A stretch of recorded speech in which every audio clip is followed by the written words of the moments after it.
Greetings. I am Tyron John Nepomuceno from the University of Santo Tomas Senior High School in Manila, Philippines. For the Arts in Society Conference, I'll be presenting one of my researches. The title of my research is The Filipino Festival as an Offshoot of Indigenization, the Foreign as Seen in Religious Practices and Culinary Arts. We all know from history that the Spaniards colonized the Philippines in the 16th century, specifically in 1565. But it was not a simple expansion of their empire. They also brought their faith, the Catholic faith, and inculcated it in the lives of the natives in Las Islas, the Filipinas. The strategy of the Spaniards to make their evangelization mission successful was to mix the rituals of Catholicism with some of the native traditions. Actually, it was very successful. The natives were able to have a sense of ownership in these practices, in these Catholic practices coming from the Spaniards. They indigenized, these practices.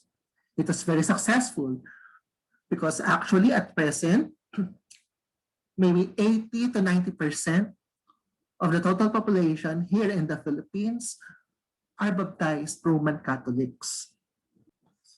For the purposes of this study, I'll be focusing on the Catholic religious festivals here in the Philippines.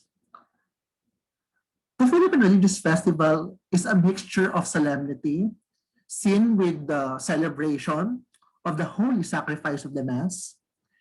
It is a mixture of solemnity, pomp, and pageantry. You will see the beauty of the faith there, both physically and spiritually. The Philippine Religious Festival also became an opportunity to highlight a specific town's unique arts, flower arrangements, sculptures, vestment making for the images that were sculpted, and of course, culinary tradition. Religious festivals in the Philippines are centered on a particular devotion to the Lord or the saints to whom the town is entrusted to under their patronage. And of course, when we talk about these devotions, there's an emphasis on a particular image in the form of an icon, a painting, or a sculpture. The Philippine Religious Festival is a commemoration of the town's foundation and of the miracles attributed to the saint that ensured the town's continued survival. There are some classifications of religious festivals in the Philippines. First, the church-mandated and nationwide festival celebrated in all around the Philippines, in Luzon, Visayas, and Mindanao, for all Catholics in the entire country. We also have the church-mandated festivals within the municipalities, wherein they just celebrate the patron of a particular town. Only the people there celebrate the feast. There are also localized festivals. Their celebration is not mandated by the church, but it's a part of their local tradition. Okay? The people have the freedom to have their own festival, pertaining to the saint. And we should also remember that when talking about Philippine Religious Festival, it is always a mixture of the foreign and the local, of anything foreign and local. It is a continuous process. It is in a continuous process of indigenizing whatever is foreign. Because later on, usually Filipinos develop a sense of ownership in whatever foreign ritual they have learned. Of course, part of their devotion, the center of the religious festivals, of course, are the images, the relics, and some mementos relating to a particular saint, relating to a particular image of the Lord, for example. So here I'm showing you, for example, a relic coming from the true cross of Christ. a piece of cloth touched to the veil of Veronica, and of course, one of the most popular religious images in the Philippines. The image of Jesus, the Black Nazarene. This is found in Quiapo district in the city of Manila. Of course, as I have mentioned a while ago, Philippine festivities, Philippine religious festivities are emphasizing, of course, the images that become an instrument for effective devotion.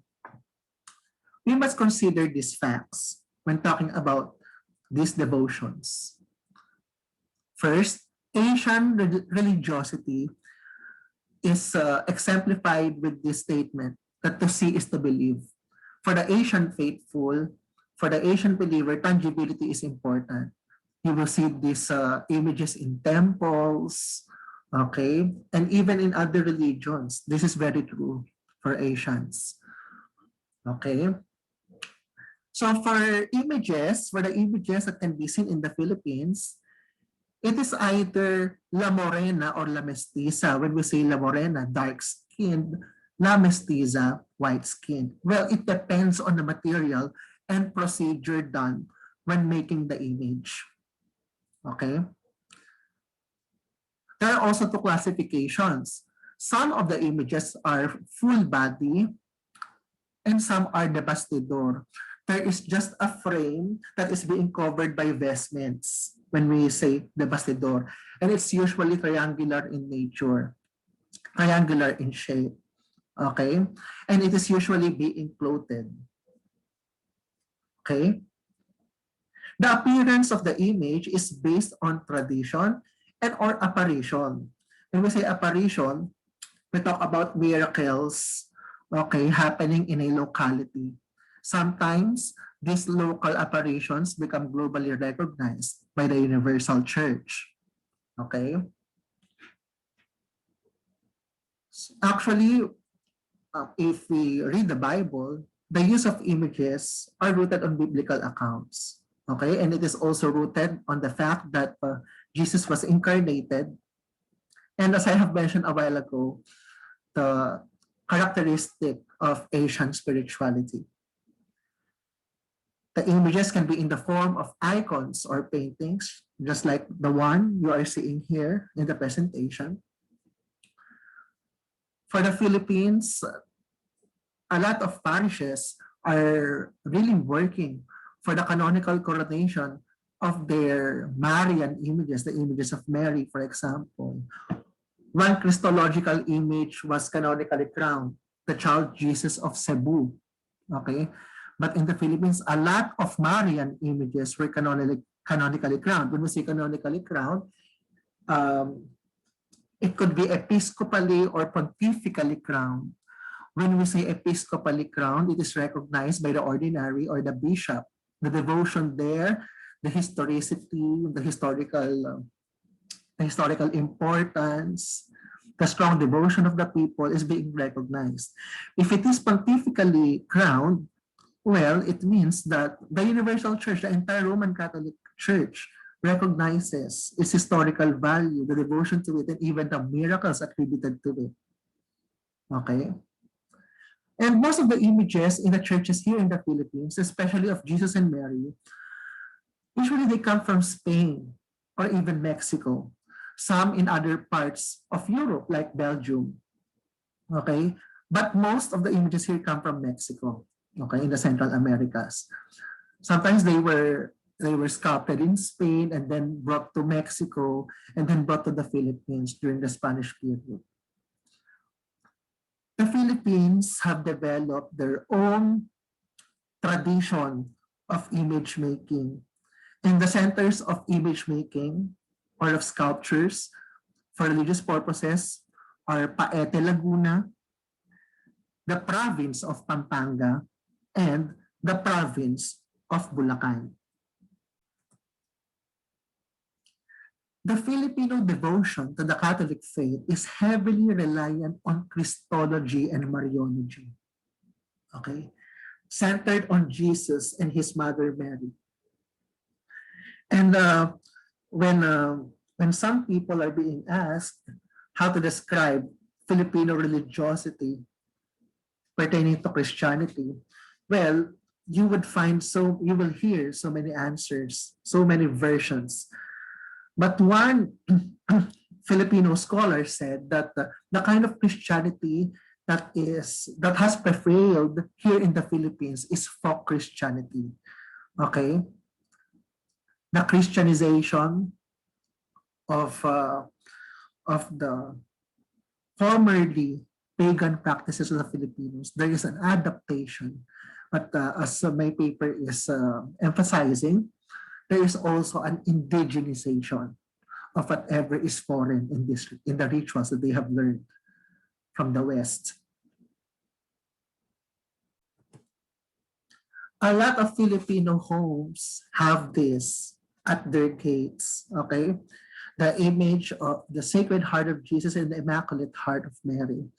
It is a strong physical manifestation of the devotion of the Filipino Catholics to Jesus and Mary.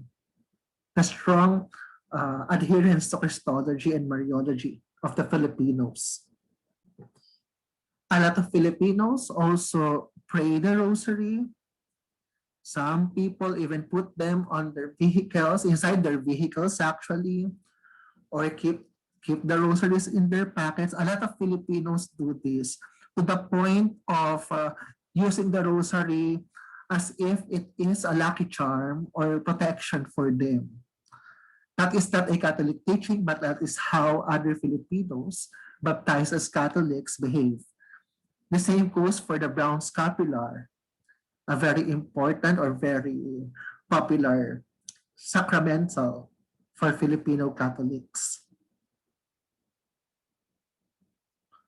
Almost all Filipino homes, okay, homes where the members of the family are baptized or as Catholics, they have a painting or a bas-relief or even a sculpture of the Last Supper in Filipino, huling hapunan, okay, in their dining rooms. This is very common for Filipino Catholics. Also, which used to be pagan lucky charms and amulets. Okay, they used to be pagan, but as you can see here, the charms and amulets here in the Philippines are already influenced, okay, by the Catholic faith. You will see here not pagan symbols, but Catholic symbols. You will see here an image of Christ, of Saint Benedict of Nursia, of Saint Anthony of Padua, okay, of the Holy Spirit, and other Christian symbols. One of the most popular images for Catholic devotion here in the Philippines is the image of the child Jesus or of the Santo Niño of Cebu. Okay? It was brought here to the Philippines together with an image of the Blessed Mother called the Virgen de la Cota and the Ecce Homo, okay, an image of a suffering Christ. These images were brought by Ferdinand Magellan in 1521. Okay? The child Jesus and the other images were gifted to a local queen who was baptized together with her husband, King Humabon. Okay? And they became the custodians of these images.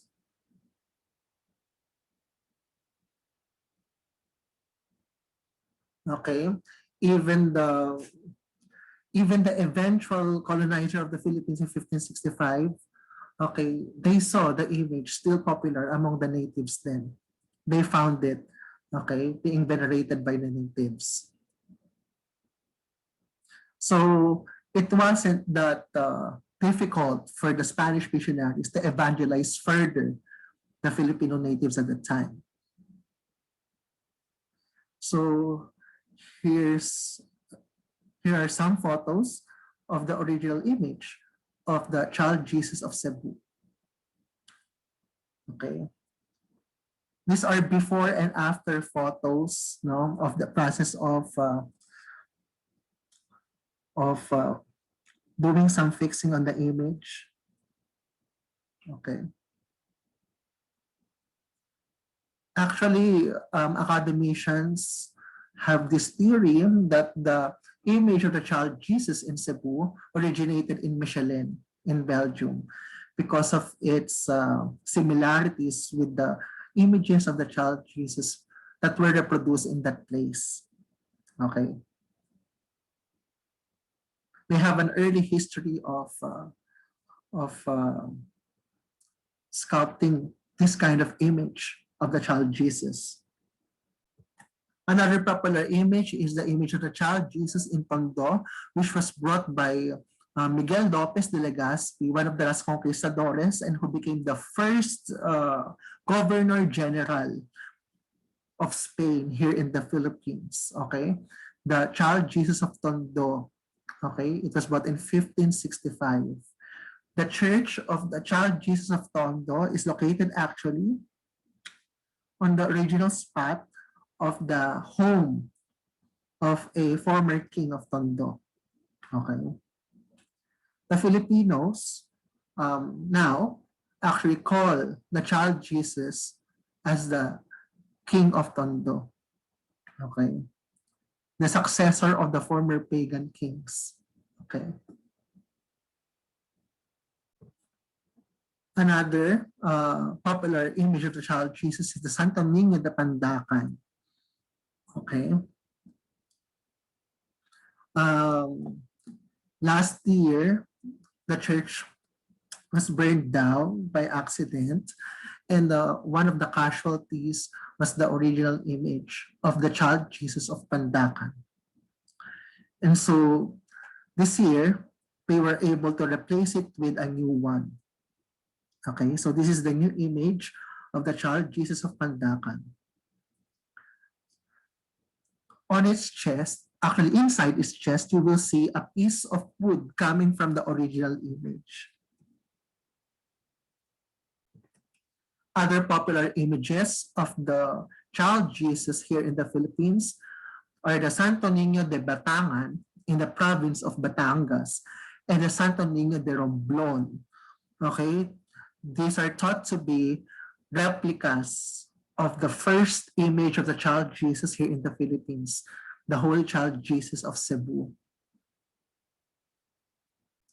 And of course, known to be one of the most popular images of Christ, not only in the Philippines but in the world, is the Black Nazarene of Quiapo district in Manila. Every 9th of January, the Filipino Catholics flock to Quiapo district, okay, to celebrate, to commemorate the transfer of the original image from present-day Luneta to its present-day shrine, okay, in Quiapo district. So here is the image that is being used for the procession. Millions of people flock there. Millions of people join the procession, and they aim to touch somehow or throw a towel towards the image so that that towel would serve as a memento, okay, of the miraculous image. Okay, they believe that when they are able to touch the image of the Black Nazarene, their prayers would be answered. They would receive blessings of healing, for example. Okay, so here is a picture of the altar of the Quiapo Church.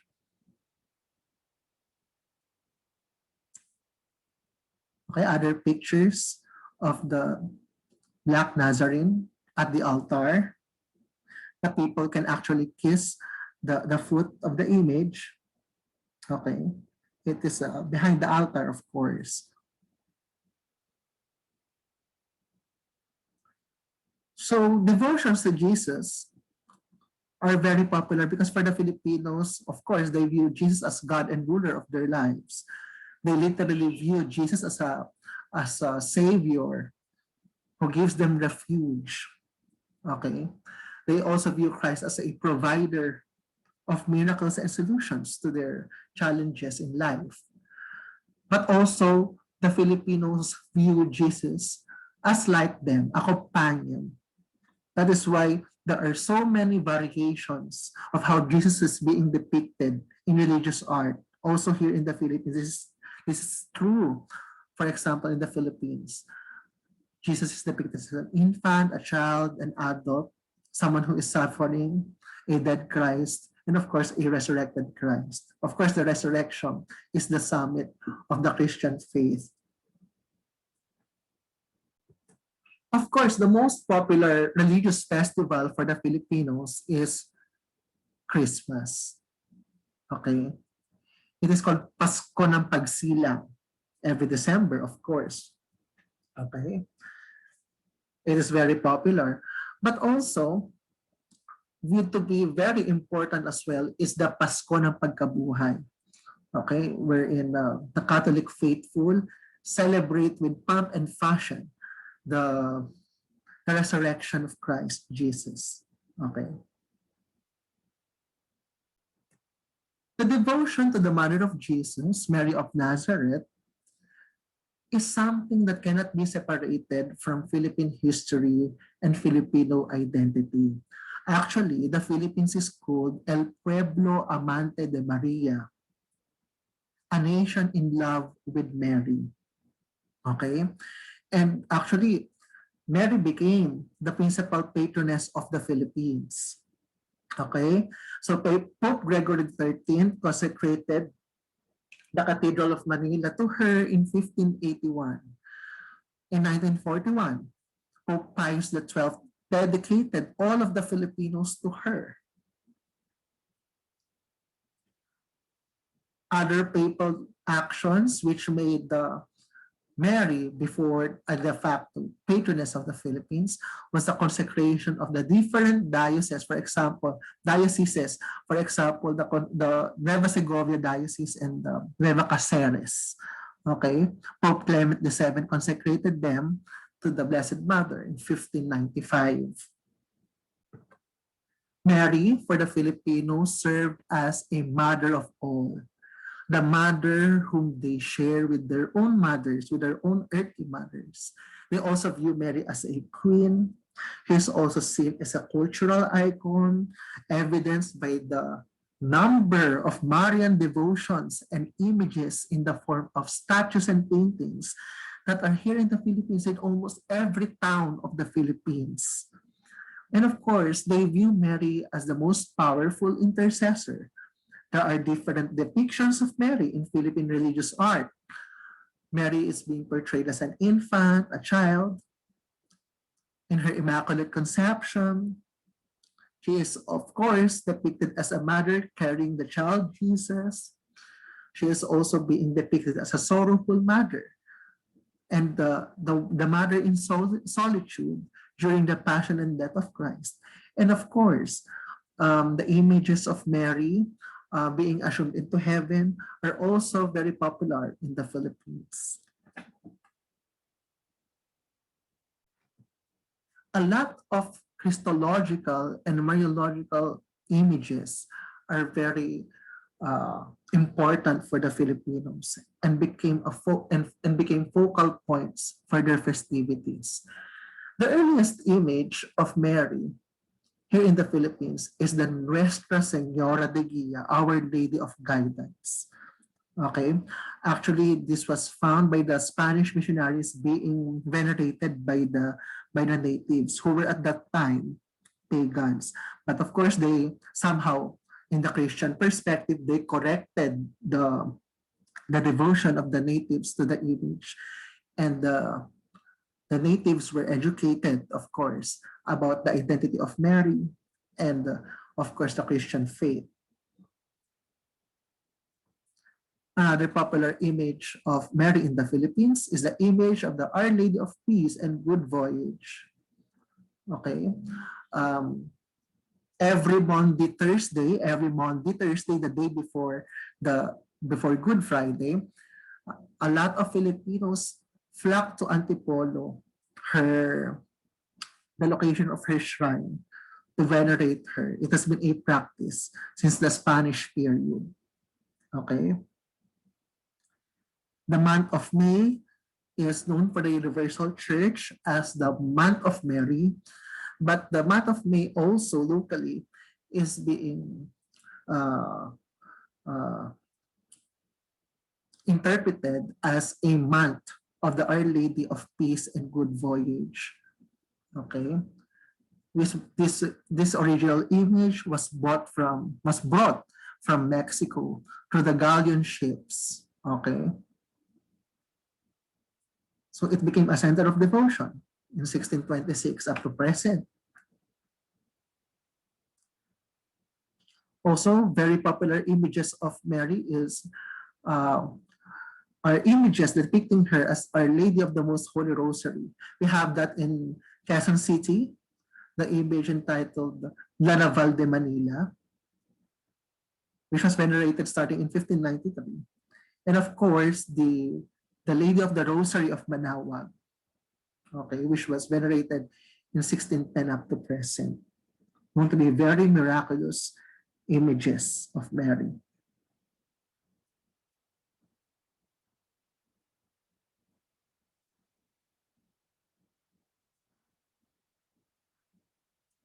Okay. This is an example of an image of Mary as Our Lady of the Immaculate Conception. And this image can be found in the city of Malabon, here in Metro Manila. I am showing you this image because you will notice that, yes, it is an image of Mary here in the Philippines, but it shows a lot of Chinese elements. This can be comparable to the images of the Chinese Buddhism's saint or bodhisattva called Kuan Yin. Okay, so you will see the Chinese influence is very obvious, very evident in this image. So this is a manifestation of having what we call enculturation, okay, even in the mixture of Filipino and Catholic traditions, but they were also able to infuse Chinese elements because even before the Spanish came, the Chinese are already trading here and residing here in the Philippines.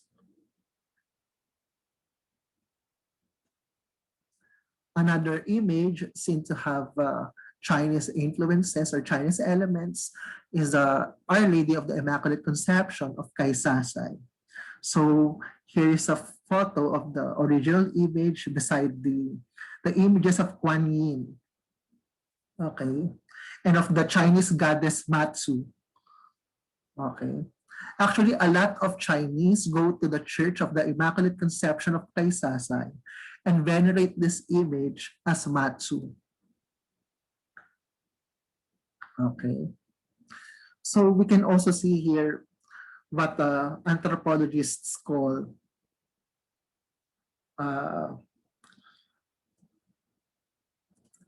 they call it as syncretism.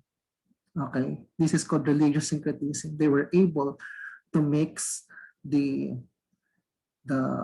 different the different elements of various religions that can be reconciled somehow, that are not in contrast with each other. Okay.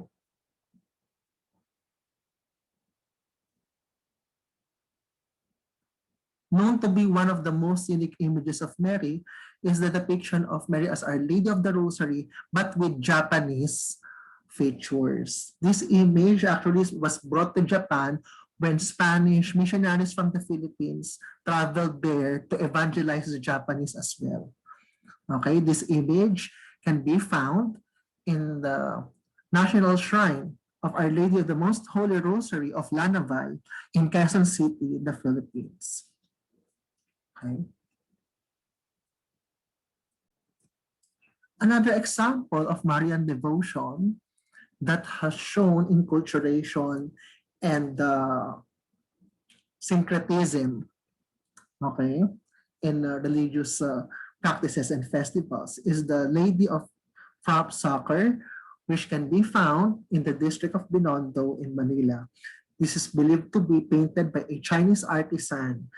So we can also see here, okay, some Chinese characteristics, okay, in the image. Very comparable to Kuan Yin, okay, the Chinese Bodhisattva. Okay, this was venerated by the Chinese Filipinos, okay, as early as 1588. This image of Mary is very popular for the Aita natives in the province of Zambales. Okay, some scholars say that the natives in that place already had a veneration to a miraculous woman even before the Spanish came. Okay, but then through time with the evangelization by the Spanish missionaries, their devotion, okay, has assumed a different identity. Okay, it became Mariological in nature. Okay, so they called it the Inapoong Bato, okay, in Zambales. Of course, celebrations during religious festivals in the Philippines wouldn't be complete without banquets. You know, I'm showing you some of the food that can be found, okay, in the Filipino banquet all over the Philippines, not only in specific areas, but all over the Philippines. For example, is the pancit, okay, which is obviously a Chinese influence in Filipino culinary arts. But the Filipinos were able to indigenize the pancit. The Filipinos, I think, has the most number of variations of the pancit. So the Filipinos invented the pancit canton, bihon, indigenized the sotanghon. They have invented the pancit habhab, which can be found in Quezon province. The pancit puti, white pancit in English, was also invented by the Filipinos. They also invented the pancit bato. They also have what we call the pancit palabok, the pancit malabon. They also devised the pancit Mickey Gisado, pancit pusit, which has squid ink. Pusit is squid. Okay. They also have the pancit buko. Okay. Instead of using rice noodles, they used the meat of the coconut. Okay. And we also have here in the Philippines the pancit lomi, which has a soup. Okay. And this is very popular in the province of Batangas. Okay. So from one noodle dish coming from the Chinese, the Filipinos were able to invent a lot of other variations of the pancit. In other provinces, you can also see more variations or kinds of pancit. For example, the pancit kabagan of the province of Isabela and the pancit batil patong of the Cagayan province, of Cagayan Valley. Okay. The Filipinos also indigenized the spring roll. The Filipinos named it Lumpiang Shanghai. Okay, it was the Filipinos who named it Lumpiang Shanghai. Okay, so it's like a spring roll is just that the one being rolled inside of it are ground meat, usually pork, with some vegetables.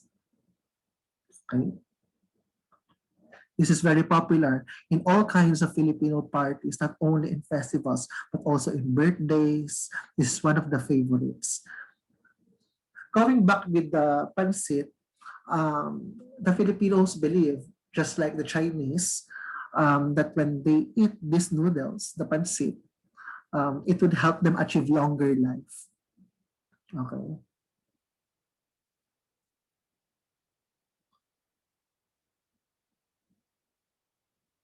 The Filipinos also made their own version of the empanada, specifically in the Ilocos provinces, Ilocos Norte and Ilocos Sur. They have this own version of empanada. This is usually made of rice flour, okay, and then inside of it you can find Ilocos sausages or longanisa and some vegetables. This is usually deep fried. Unlike the other kinds of empanadas in other places of the world, it is baked. Okay, so this is seen to be, this is obviously a Spanish influence on culinary arts. And also, we have the San Nicolas biscuit, okay, named after Saint Nicholas of Tolentino. The Kapampangans or the people of Pampanga believe that whenever they eat this, it would help them regain their health if they are sick. So they believe that eating this will somehow give some miracles in their lives. Okay, so the San Nicolas biscuit in Pampanga. Before the Spanish came, there's no such thing as biscuit in the Philippines. But now, the Filipinos devised their own, developed a sense of ownership to it, and indigenized the biscuit. And also, very popular in Filipino banquets is the Filipino spaghetti. It is known to be a sweet version of the Italian spaghetti. The spaghetti came to the Philippines maybe latter decade of the 19th century because of the early globalization of the 19th century, okay, because of trade, okay. But most scholars say that the spaghetti came to the Philippines because of the American occupation, okay. But the Filipinos indigenized the spaghetti. They placed hot dogs, and the Filipino spaghetti is usually sweet, okay. Why is it sweet? Because Filipinos put banana ketchup in the sauce of their spaghetti. The banana ketchup was invented by a Filipina scientist named Maria Orosa during the Second World War.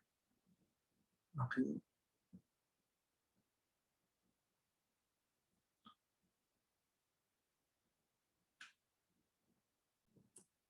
So some reflections. The shrines of the Lord and the saints here in the Philippines became centers of culture, specifically music, clothing, cuisine, dance, and literature. But of course, our time wouldn't be enough to discuss all of this.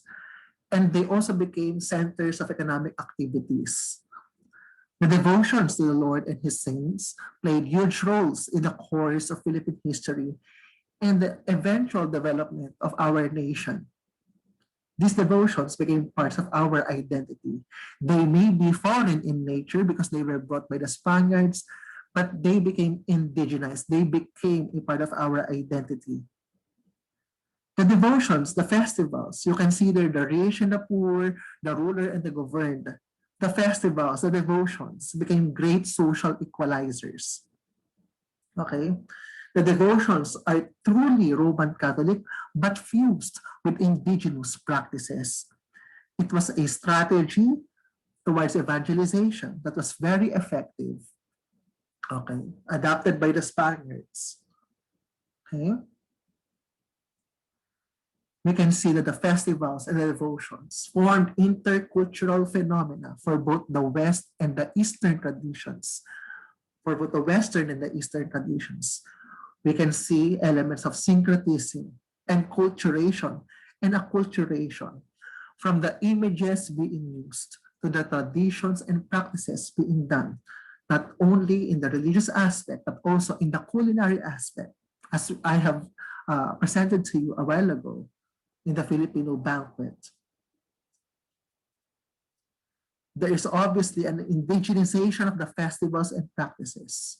Okay, as I have said, they are effective strategies for evangelization. The festivals are both regional and national in scope.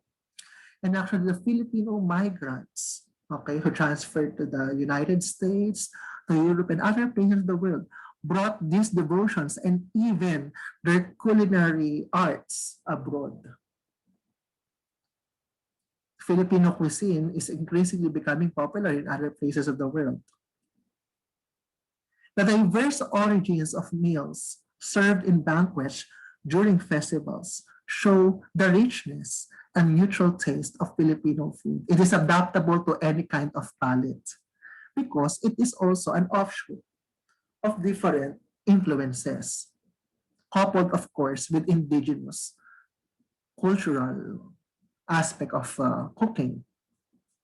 Okay, the festivals and the food being served in the Filipino banquet during celebrations reflected the Filipino identity, which is truly diverse and is still continuously evolving.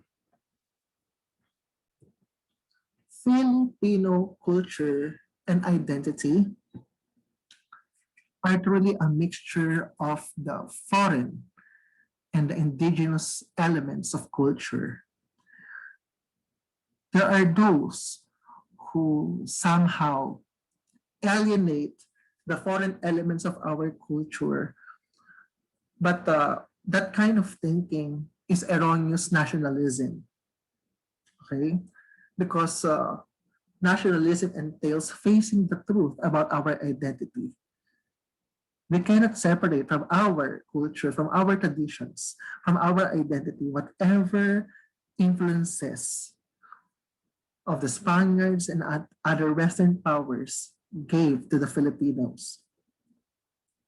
What we should emphasize is the idea that these foreign influences were indigenized, for others say Filipinized.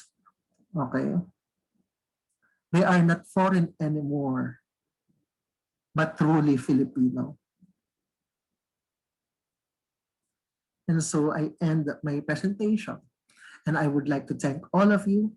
And I'd like to share with you that the Philippines this year is celebrating the 500th anniversary of Christianity in its shores. So thank you very much and happy 500th anniversary of Christianity in the Philippines. And I hope to engage with all of you to talk about my research entitled The Filipino Festival as an Offshoot of Indigenization, the Foreign as Seen in Religious Practices and Culinary Arts. Thank you very much.